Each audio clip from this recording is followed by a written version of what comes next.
मैंने नौकरी छोड़ दी है। इस घर को बेच रहा हूँ। हम वापस अपने घर जा रहे हैं। Welcome back my YouTube family. तो हम फिर से एक और कहानी लेकर आए हैं आपके लिए। राज अभी ऑफिस से निकला ही था कि लता का फ़ोन आ गया। लता ने पूछा, कहाँ हो? राज, मैं कब से तुम्हारा इंतज़ार कर रही थी। आज बाहर खाना खाने जाना था। राज बोला, मैं ऑफिस के काम में इतना बिजी था कि सब कुछ भूल गया। तुम तैयार हो जाओ, मैं अभी आ रहा हूँ। यह कहते कहते राज गाड़ी में बैठ गया। लता बोली, रहने दो, अब मूड नहीं है। मैं कब से तैयार होकर तुम्हारा इंतज़ार कर रही थी। कभी तो मेरा ध्यान रखा करो। राज बोला, लता बोला ना भूल गया। अब इतनी सी बात के लिए मूड ख़राब मत करो। चलो। लता बोली, नहीं, अब मैं कहीं नहीं जाऊँगी और खाना भी नहीं बनाऊँगी। तुम्हें कुछ खाना हो तो मंगा लेना। राज को भी गुस्सा आ रहा था, लेकिन फिर उसने बात को संभालते हुए कहा, अच्छा बताओ क्या मंगाना है। लता बोली, हर काम मुझसे पूछ कर करते हो। जो खाना हो मंगा लो। यह कहकर उसने फ़ोन काट दिया।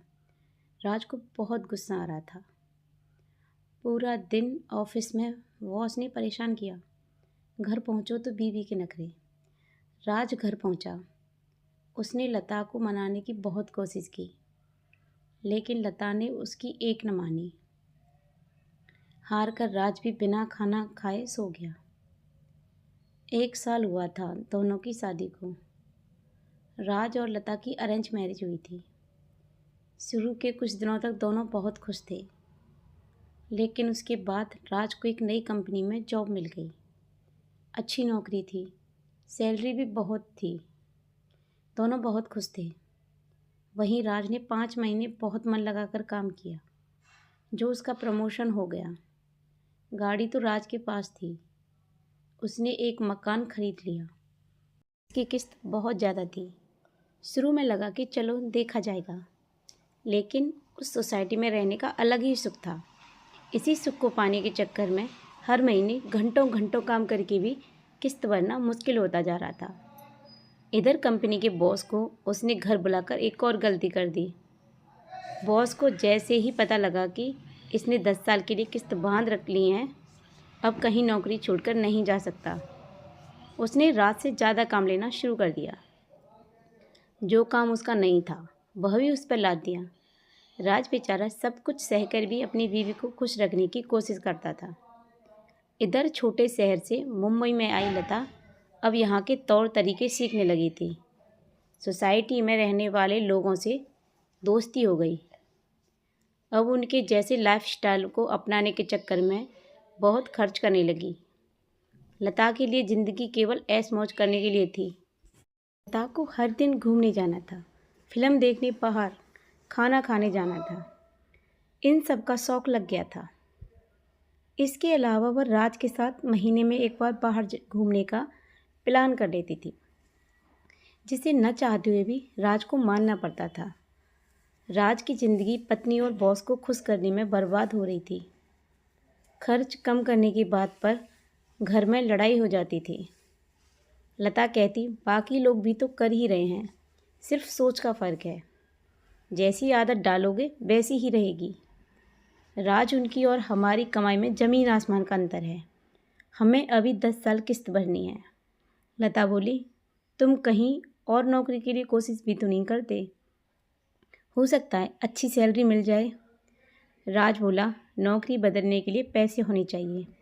यहाँ महीने का लास्ट आने से पहले ही पूरे पैसे खर्च हो जाते हैं। अगली सैलरी आने तक पैसे उधार लेने पड़ते हैं। मेरी बात मानो तो कुछ दिन के लिए ये सब बंद कर दो। लता बोली, ये सब तो तुम्हें यहाँ आने से पहले सोचना चाहिए था। मेरी कितनी बेइज्जती होगी। मैंने तुम्हारी भी कितनी तारीफ़ की है यहाँ पर। उसका क्या, ये लोग हमें बहुत पैसे वाले समझते हैं। मैं ये सब नहीं कर सकती। तुम्हें पैसे कमाने पड़ेंगे, कैसे भी कमाओ। राज चुप रह गया। वह अंदर ही अंदर घुट रहा था। शादी से पहले छोटे से शहर में एक छोटा सा कोचिंग सेंटर चलाता था। कितने सुखी थे। सुबह क्लास होती, दोपहर को खाना खाने घर आता, फिर 2 घंटे आराम करके फिर कोचिंग के लिए निकल जाता। रात को घर आता तो लता गरम गरम खाना बनाकर खिलाती थी। नौकरी के चक्कर में माता पिता को भी छोड़ दिया। उन्होंने कितना मना किया था, बेटा जो मिल रहा है उसमें खुश रहो, लेकिन उनकी एक बात नहीं मानी। तब तो बाहर नौकरी करने का शौक़ था।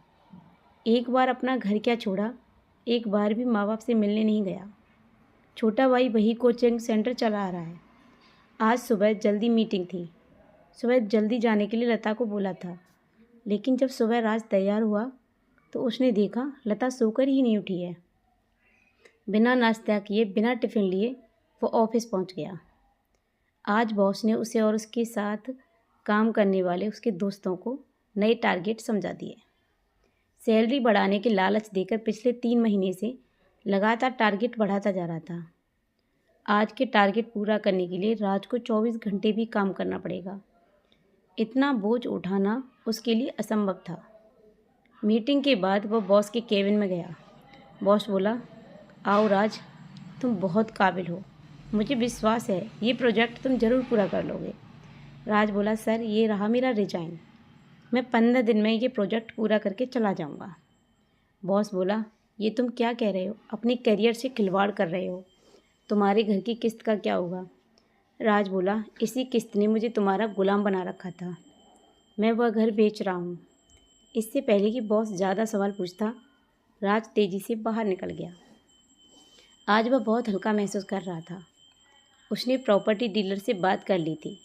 शाम को राज घर आया तो लता ने कहा, हम कल कहीं घूमने चलें क्या, तुम कल की छुट्टी ले लो।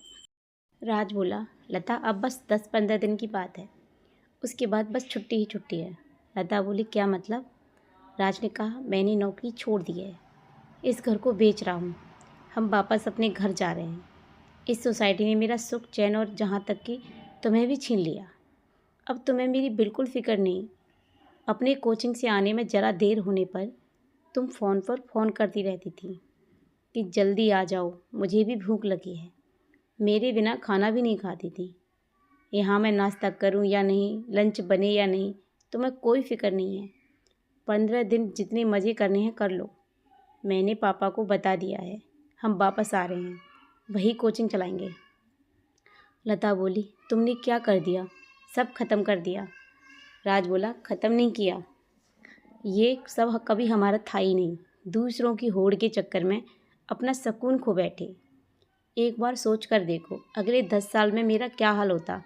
किस्त वही रहती, मेरी उम्र घटती, न इतनी हिम्मत रहती, खर्चे बढ़ते। एक दिन ऐसा होता कि शायद इस ऐशो आराम के चक्कर में मैं ही नहीं रहता।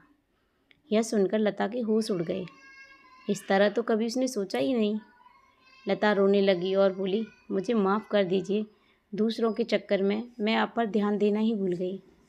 आप सही कह रहे हो, हम वापस अपने घर चलते हैं। 15 दिन बाद दोनों अपना सामान पैक कर अपने घर पहुंच गए। माँ बाप बहुत खुश हो गए। तो आप लोग बताना कि आपको ये कहानी कैसी लगी। अगर आपको ये कहानी अच्छी लगी तो प्लीज़ अच्छे कमेंट करना, और आप हमारे चैनल पर नए हो तो प्लीज़ हमारे चैनल को सब्सक्राइब करना, लाइक करना, शेयर करना, और ऐसी ही कहानियों के लिए बनी रहिए हमारे चैनल पर। मिलते हैं एक और वीडियो में एक और नई कहानी के साथ। तब तक के लिए अपना ख्याल रखिए। Thank you so much. Bye bye everyone. जय माता दी।